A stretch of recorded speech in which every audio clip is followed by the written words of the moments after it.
High, জানো এখন কটা বাজে? এখন ঘড়ির কাঁটায় প্রায় 1:30।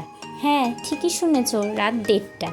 বাড়ির সবাই প্রায় এক ঘুম দিয়েই দিয়েছে বলতে পারো, কিন্তু আমি এখনও কাজ করছি। কি করব বলো? তোমরা তো জানো আমার একটা ছোট্ট বেবি আছে, তার সামনে বসে কাজ করার উপায় নেই। সে এটা ধরবে, ওটা ধরবে, সেটা ধরবে, এটা ভাঙবে, এটা ছুঁড়বে, এটা জুড়বে, এই করে বেড়ায়।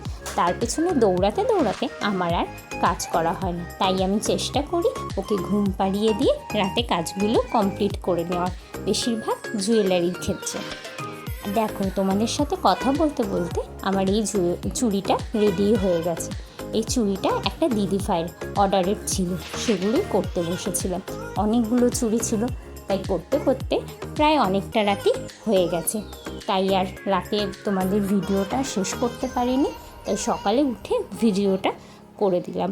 দেখো তোমাদের ফিনিশিং পার্টটা কেমন লাগলো, প্রত্যেকটা চুড়ি কেমন লেগেছে অবশ্যই কিন্তু আমাকে কমেন্ট করো। আজকের মতো টাটা।